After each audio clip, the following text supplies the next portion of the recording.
Welcome, listeners, to another episode of Omnipresent Information Connection. My name is Noah Hansen, and I am once again here with Kevin Peterson. Kevin, how are you doing today? I am doing great, Noah. How are you? I'm awesome, and I'm looking forward to this very special episode. We're going to be diving deeper into the scientific aspects of our slogan in this episode, ancestral, biblical, and scientifically accurate information, because today's episode is on the head, heart, and the gut. So many people will say that the head, heart, and the gut are our three brains that we have in our body. So we're going to be diving deep into that and the scientific aspects about why that is said. But first, we've got ancestral and biblical information to share with you regarding these three aspects. So Kevin, I hope your head's clear and you're ready to give us some wise words about our ancestral past. My head is clear, my heart is good, and my gut is fantastic. Good. Right? So, ancestrally speaking, I have to set a foundation. I have to bring you to the source of this information. I have to bring you to where it all began.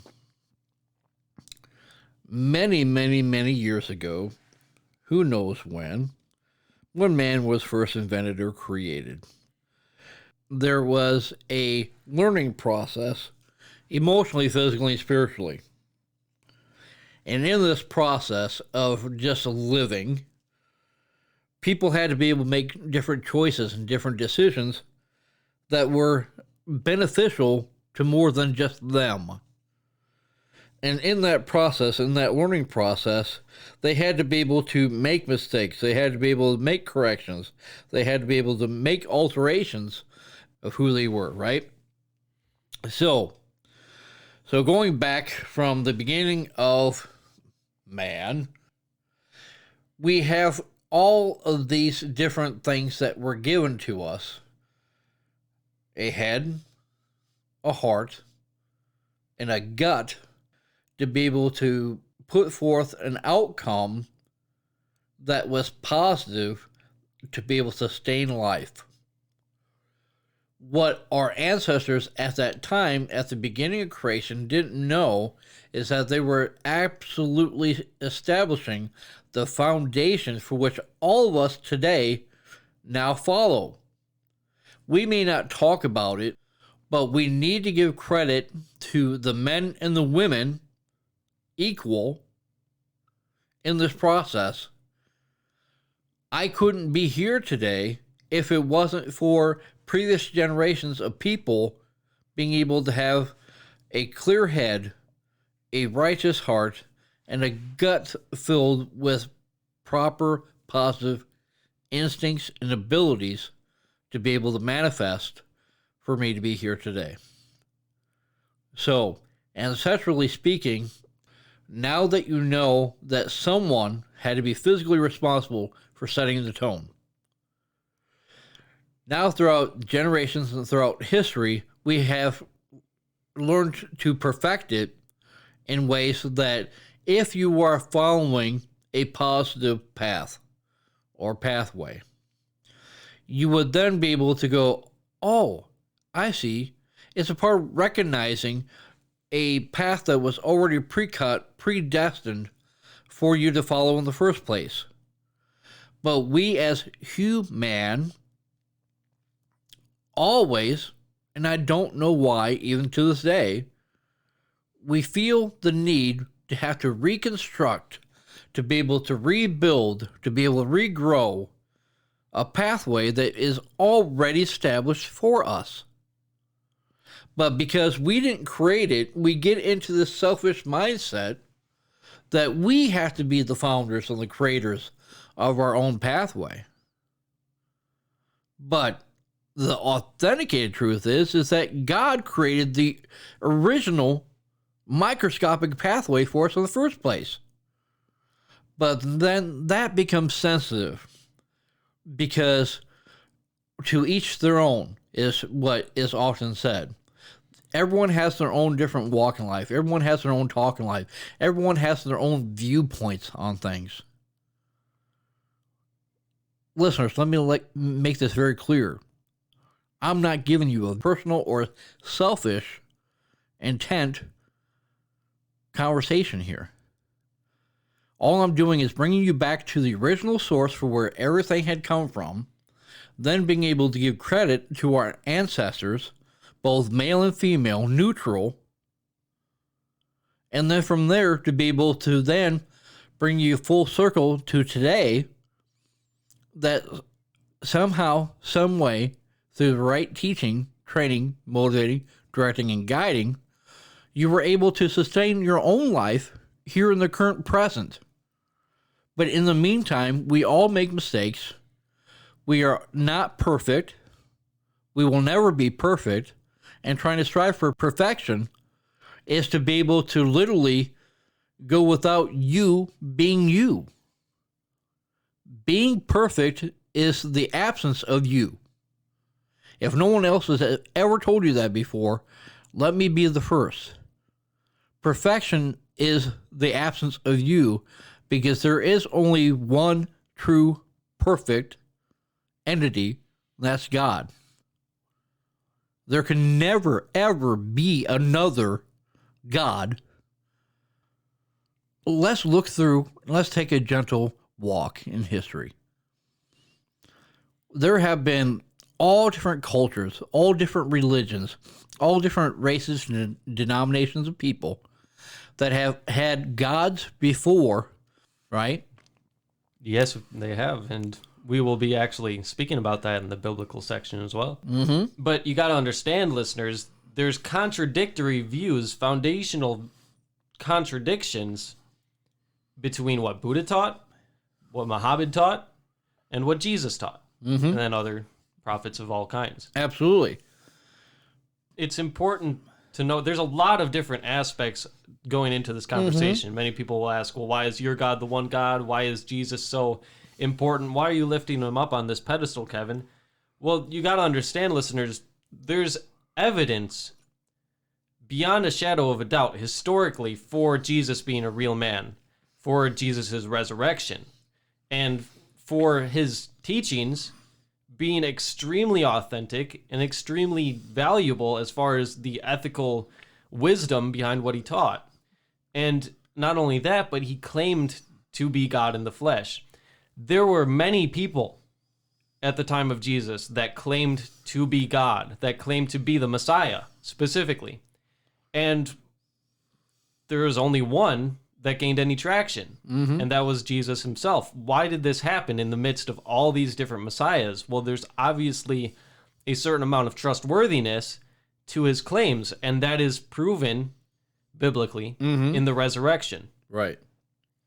So the bottom line is that, okay, now we've set a foundation that our ancestors, both male and female, equally have been able to set a tone, set a standard, set a way for us to be able to not only teach, train, motivate, direct, and guide other people, but to be able to resonate a message, to be able to resonate a meaning, to be able to make a positive emotional connection with. Yes, and the reason I believe partially the Bible is so powerful in today's day and age, why it resonates as truth in today's day and age, is because the view of reality in the Bible is so radically different than what we find anywhere else in any other religion. In other religions, it's based on works, it's based on devotion, it's based on humans' capability to change from unrighteous to righteous. But in the Bible, we're all fallen. In the Bible, we all make mistakes, and viewing reality from my perspective, that's what I see. I don't see anyone who is 100% righteous. So knowing that I don't know anyone that is 100% completely righteous, besides what I read about Jesus in the Bible and what I experience from him on a daily basis, that gives credibility in my life, in my personal viewpoint, to Jesus being God and to the Bible being true, because Jesus himself considered the Old Testament teachings as truth, as the Word of God. So the most important aspect of the Bible is, of course, Jesus. That's what the Bible overarchingly is about. It's about the life and the coming of Jesus Christ. Absolutely. And in today's world, we can still resonate 100% with his teachings because it is such a real and observable worldview. Not only that, but it's the most resonating thing as far as a gift that someone has ever given you if you read it, learn it, and apply it. That's right. But if you don't read it, learn it, and apply it, then it will all become contradictory to you. It will not make sense to you. It will not be simple for you to understand. It'll actually be very confusing. And the reason why that is because you have to be able to do it with a purified heart, a clear head, and an instinctual gut instinct that you need this in your life, right? So now, this is a perfect segue to be able to then bring Noah in and to be able to discuss the powerful biblical point of view of this topic. Thank you, Kevin. And now that we've set the foundation, ancestrally, the Bible has reigned true throughout all generations since it's come into being. It's reigned true throughout many different cultures. The Bibles and the Christianity, specifically followers of Jesus who are authentic, I want to say, because Christianity obviously has some undertones that I don't resonate with, I don't consider myself a part of, and I know you don't either, Kevin, such as, so many evil works that were done by Christians in the past.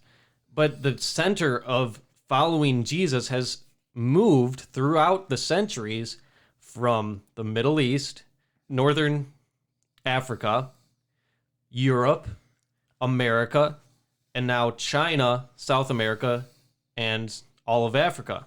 The center of following Jesus isn't just one culture, it's for the world. God so loved the world, John 3:16. So now I'm going to be talking about what the Bible has to say about the head, heart, and gut. More specifically, the heart and the gut than just the head. But it has to do with, our mental processes and capabilities too, because that's what you're receiving this with, right? So biblically, the heart is referred to as something that can think, it can despair, love, it can turn away from God, it can obey God, it can search, you can know with your heart, you can pray with your heart, and you can have a grudging heart. All these are mentioned in the Bible. In Mark 7:18 through 23, we have a teaching of Jesus that I find very interesting. And it's reaching beyond the surface level. It's reaching beyond the physical, and it goes into deep spiritual waters. So in Mark 7:18 through 23, it says, "Do you not see that whatever goes into a person from outside cannot defile him, since it enters not his heart but his stomach, and is expelled? Thus he declared all foods clean. And he said, what comes out of a person is what defiles him. For from within, out of the heart of man, come evil thoughts, sexual immorality, theft, murder, adultery, coveting, wickedness, deceit, sensuality, envy, slander, pride, foolishness." And then finally, verse 23, "All these evil things come from within, and they defile a person."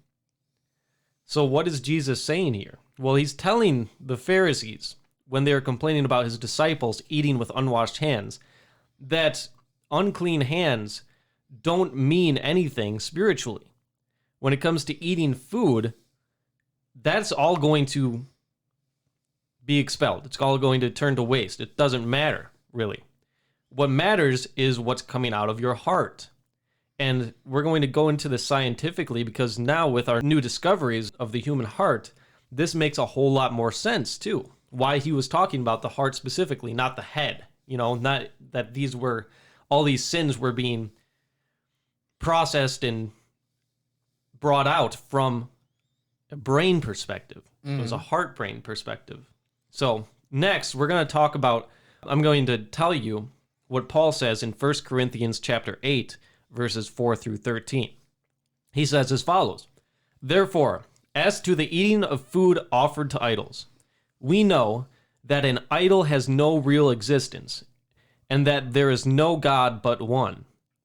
For although there may be so-called gods in heaven or on earth, as indeed there are many gods and many lords, yet for us there is one God, the Father, from whom are all things and for whom we exist.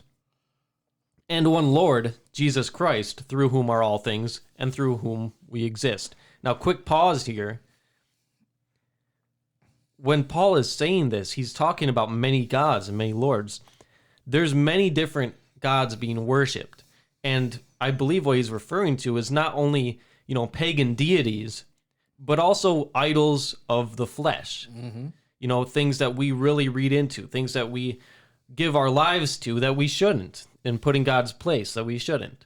And then he also makes a comparison that I really love hearing, because there's many of them in the New Testament, where he says, God the Father, from whom are all things and for whom we exist, and one Lord, Jesus Christ, through whom are all things and through whom we exist. He's putting Jesus on God's level, and he's showing that Jesus indeed is God. There is one God, one Lord, but they are one.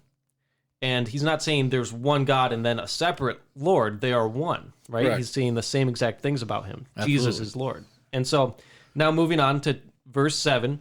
"However, not all possess this knowledge, but some, through former association with idols, eat food as really offered to an idol, and their conscience, being weak, is defiled. Food will not commend us to God. We are no worse off if we do not eat, and no better off if we do. But take care that this right of yours does not somehow become a stumbling block to the weak. For if anyone sees you who have knowledge eating in an idol's temple, will he not be encouraged, if his conscience is weak, to eat food offered to idols? And so by your knowledge, this weak person is destroyed, the brother for whom Christ died. Thus, sinning against your brothers and wounding their conscience when it is weak, you sin against Christ. Therefore, if food makes my brother stumble, I will never eat meat, lest I make my brother stumble."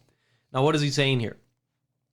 It has to do with the human heart. Now, I'm going to put a pause here. Yep. Because you have seen, and I have seen, and listeners, I'm sure you have too, that other religions offer up food and other items on an altar to other gods that can't consume it.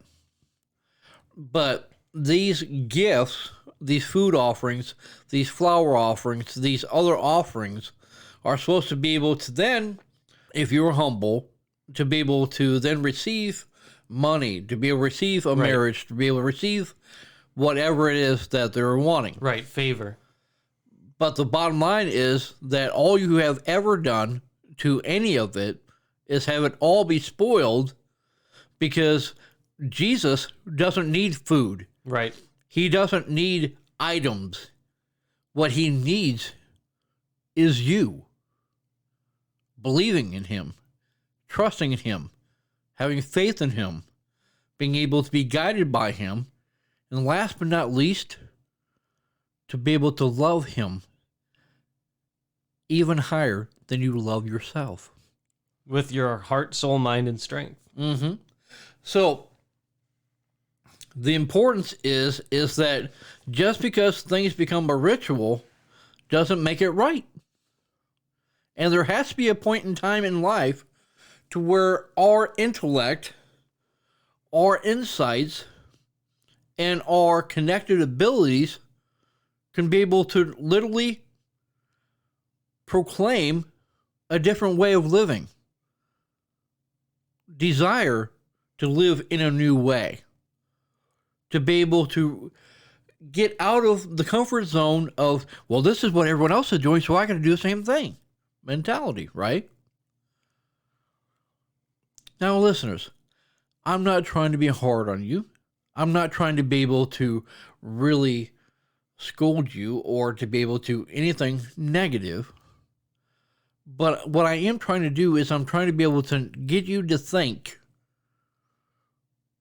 in a positive way, in a way that resonates well with a lot of people, for you to be able to use your intellect, which is a gift from God in the first place, to be able to make better choices and decisions on a daily basis by utilizing your gut and your heart, and to actually live with a level of authenticity that makes your life a living gift, not only to you, but everyone around you. There's got to be a point in time in your life to where you're like, I need that, I want that, I desire that. But without humility, you can have none of those three. It's like submitting a winning lottery ticket, Right. with no numbers circled or marked, and expecting to win because you didn't select any of them, but yet you selected all of them. So shouldn't you win? Right. There's a certain level of expectation there that is really kind of disrespectful. Yep. So, just to bring some clarity into the Bible verses that I just read you, Mark 7:18 through 23, and 1 Corinthians 8:4 through 13. When Jesus is talking about, not being defiled by the food that comes into you, there is a fine line there that I want to point out, because when we talk about offering food to idols, like Paul is talking about in 1 Corinthians, you can actually make food into your idol. And then, being food offered to idols, the food itself being the idol, it can defile you. Mm-hmm. Make you obese. That's right. And it can become the Lord of your life. You can strive for good food in all things and not really have your sights set on, authentic things that come from God. So when Paul is talking about not eating food offered to idols, he's telling people who are authentic worshipers of God and Jesus already that they have to be the example setters. Mm-hmm. They have to show people that there are certain things that are right and there are certain things that are wrong. And when they eat food offered to idols, it may not be bad for them because they are still worshiping the one God, but it could be something that someone else sees them doing and cause them to stumble, cause them to start eating food offered to idols, and then make idols themselves. How do you think salmonella poisoning comes about? How do you think food poisoning comes about? How do you think that all these things that we consume that then we get sick from come about? Obviously, the no-brainer is that we have to cook things properly. That is not a mistake. That is also God designed. That you have to be able to dial in a certain temperature. You have to be able to keep things at a certain degrees. Because when you're talking about information, it is literally like a compass. You got latitude, longitude, and what's the third? What, depth? The actual map to be able to guide your way, right? All right. Okay. So we've all experienced food poisoning. We've all experienced lack of proper cooking of food. Yep. And we have all consumed food that wasn't healthy for us. If you were given a roadmap or a map in general with a compass that said, if you cook your food at 365 degrees for 1 hour, and everything was so set in stone like the Word of God, we would not only be eating healthier, not only would we have a healthier life in general, but things would become so much simpler because all you have to do is turn the dial. And what Jesus wants you to do is the same thing with cooking, is to be able to read and turn the page.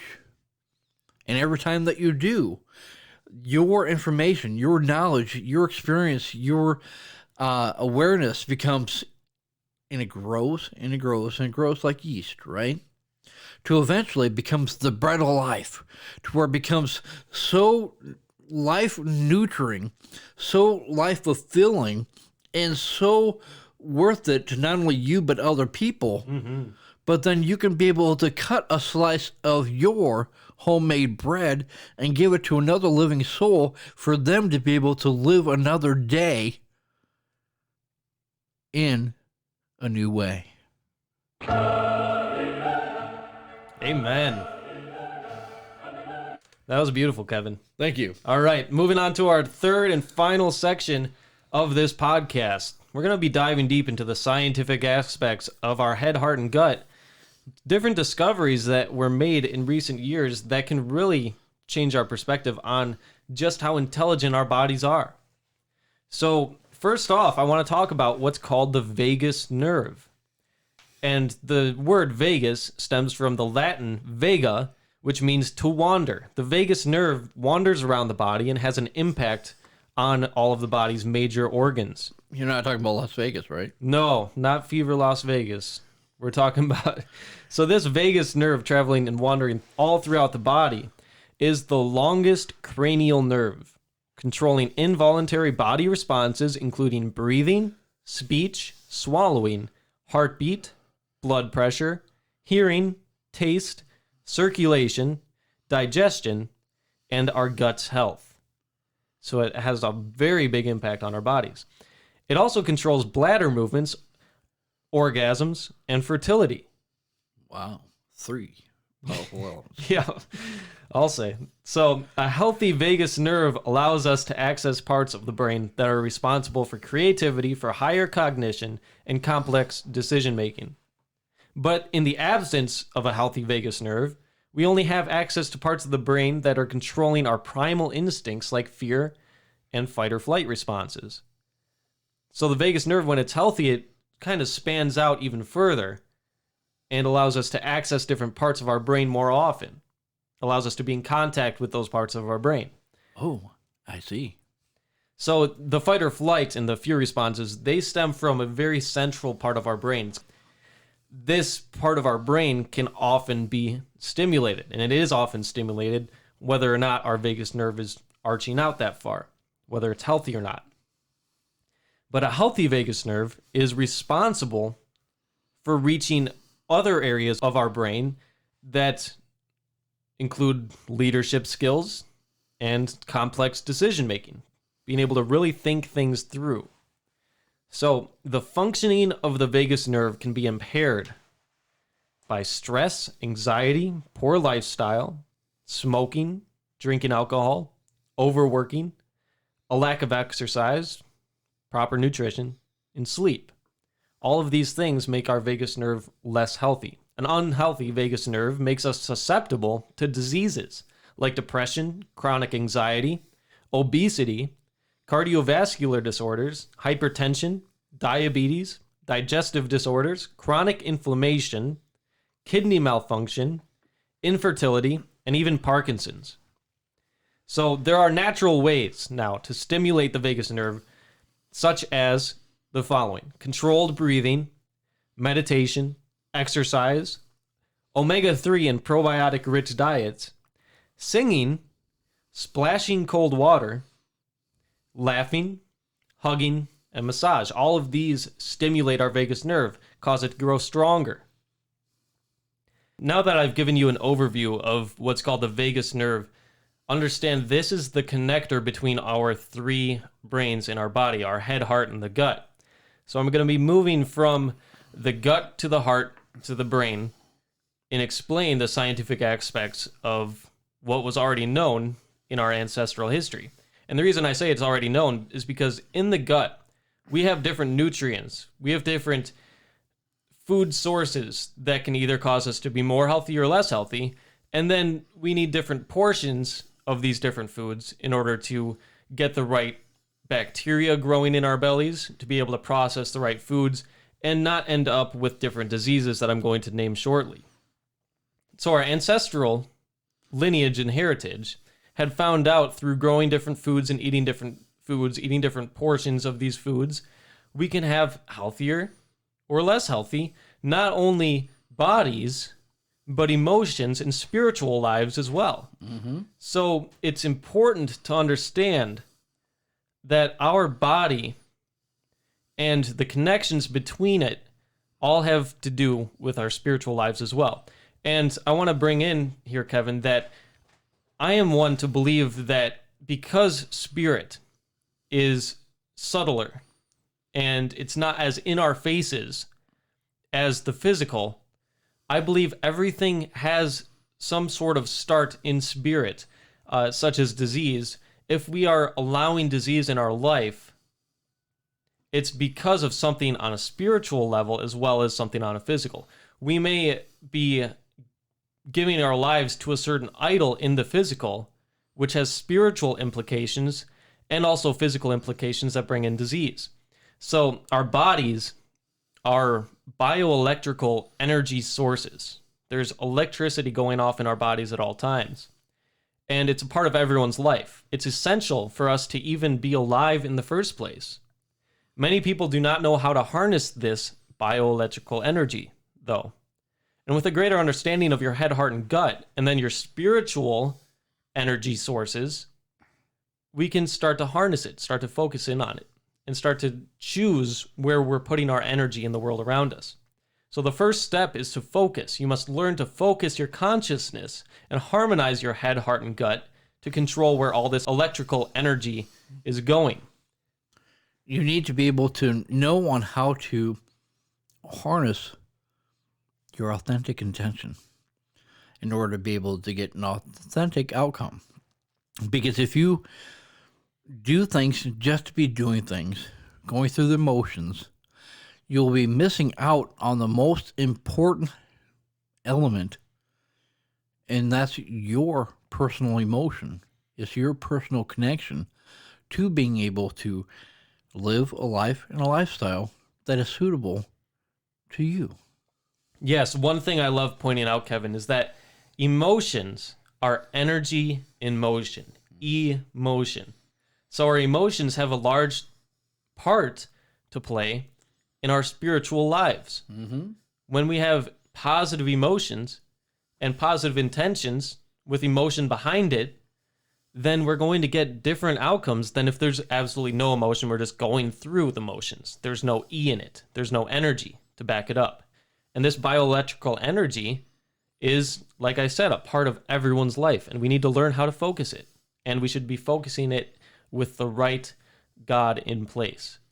So now I'm going to be telling you about the gut brain. A healthy gut can lead us to feeling more energetic, getting sick less frequently, mental clarity.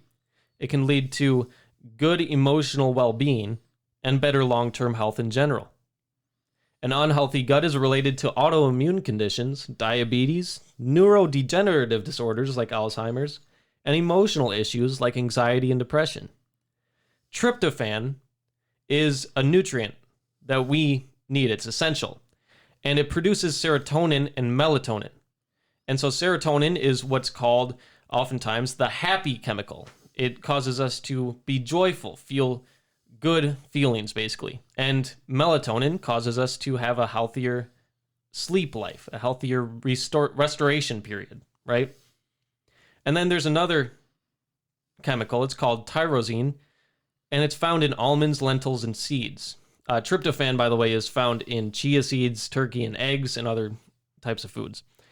And so tyrosine, the second chemical, produces dopamine and epinephrine.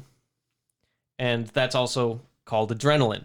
So if we don't have enough of the healthy foods that give us serotonin, melatonin, dopamine, and adrenaline, there are certain things that'll happen in our lives. One, we could get insomnia. We could get less healthy restoration periods and feel worn out more often. We could feel less joyful and then suffer from depression and all these like mental diseases. And then not having dopamine, we won't have as much motivation kicking in. We will feel more lethargic. We'll feel more lazy. And then without adrenaline, that just ups it to a whole higher level. So, and then we'll also be less quick to react to outside stimuluses. Now moving on in our gut brain, antibiotics can kill all kinds of bacteria, including the good bacteria that live in your gut, which are needed to digest and produce certain nutrients. So antibiotics can really devastate our gut. It's important to understand this so you're not popping antibiotics all the time when it's not authentically necessary. Stress also kills the microbiome. If we have a lot of stress, our gut has very negative reactions to it. And so again, this is connected to the vagus nerve. An unhealthy vagus nerve causes more stress. And then it therefore causes an unhealthy gut as well. So here's an interesting aspect of our guts. If we don't go outside often, and we're not being exposed to different bacteria and dirtiness in the outside world, if we're always living in an antiseptic type of society, always using hand sanitizer all the time, that causes poor gut health. And we get less of the healthy bacteria needed to produce nutrients. Going for a walk for just 20 minutes a day can significantly improve our gut's health. And now moving up to the heart. This is something that we've extensively talked about here on the OIC podcast. And if you'd like to hear more when you're done with this podcast, I highly suggest listening to Ancestral Teachings of the Heart, in which we talk about how your heart can be connected spiritually or it can be disconnected from authentic spiritual healthiness. So, going into the physicality of the heart, there is an important discovery that was made in 1991. Scientists discovered that we have within our hearts 40,000 specialized cells called sensory neurites. They were discovered by a man named Dr. Andrew Armour, and these cells are the little brain in our heart. They're all concentrated into a small but very complex nervous system that's located in the heart, and they communicate directly with the brain through the vagus nerve. Sensory neurites learn and store information separately from the neurons in our brain. So it's a separate brain that's located in our hearts. It is possible, though, to harmonize the brain's neurological systems with the heart's neurite system. And when they are in harmony, we have more communication through the vagus nerve, and we have more resonating harmony that produces positive emotions, positive feelings. We have to understand, though, that our hearts can be corrupted, and that's what we talk about in the Ancestral Teachings of the Heart podcast. And this is also biblical. Our hearts can actually store information in these sensory neurites that's not healthy for us to have there. And it can cause us to have addictions. It can cause us to change our qualities of personality. It can cause us to have different cravings, and even memories can be transferred through the heart and stored in the heart. Mm-hmm. So it's really interesting to bring this up, and this is something that's pretty much a proven fact now, with all the different studies that have come out about it. Our hearts, when they're transplanted, if we have someone transplanting a heart into another person, we can actually, through these sensory neurites, pick up different cravings, qualities of personality, and all sorts of things from these sensory neurites from the person who we are receiving the heart from in a heart transplant. Very interesting information on that. I'll have some in the description box below. So to summarize about what Noah was saying, the head part is ancestral, being able to learn on how to be able to do things right. And then the heart part is the connection that you have with the Bible, with God, in order to be able to sustain a life worth living in the first place. And then the gut part is the scientifically proven aspects that Noah has gone over in quite great detail, being able to let you know that everything in the body is communicating with one another, and as you communicate properly, you get proper results. That's right. So through proper communication, all things happen in harmony.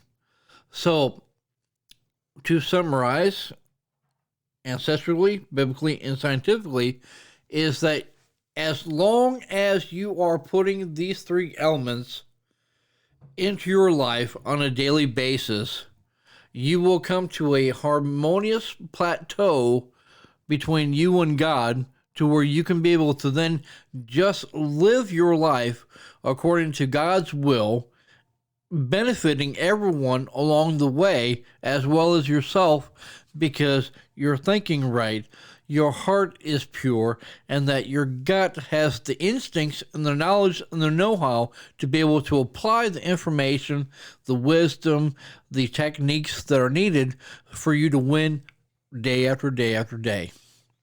That's right, Kevin. So when we have short and sweet experiences, such as eating a piece of candy, this is something that has a spiritual reflection, and I think it really makes a whole lot of sense. Ancestrally, they knew that the short and sweet experiences weren't always beneficial to our entirety, our entire whole being. And you had to sometimes suffer. You had to sometimes put yourself in a place of service to others in order to gain benefits, gain health benefits from this, and gain spiritual benefits from this. It's the same reflection in physical as it is in spiritual. There are sins that we can do that feel very pleasant while we do them, but it's going to ultimately bring destruction. Just as if we eat a lot of junk food, and we are just addicted to that junk food, it's eventually going to come back to kick us in the butt. And I think our ancestors knew this, both in the foods they were eating and producing, and also in the spiritual choices that they were making. Absolutely. Thank you for tuning into this episode of the Omnipresent Information Connection podcast. If you'd like to know more, please visit the description box and comment below, and we can get a conversation started about the head, heart, and gut, the spiritual implications of such. And we will meet you on the next episode of the OIC. Oh, I see. This has been another life-enhancing, authenticated podcast aired by the OIC and brought to you by the faithful OIC sponsors and contributors. Please tune in every week and subscribe to our podcast. And while you're there, explore our website with all the posts, videos, and podcasts that we have created with you in mind. While you're on the journey through our website, you will see our Patreon page where you can become a faithful contributor yourself with the freedom to be a part of our team today. Thank you.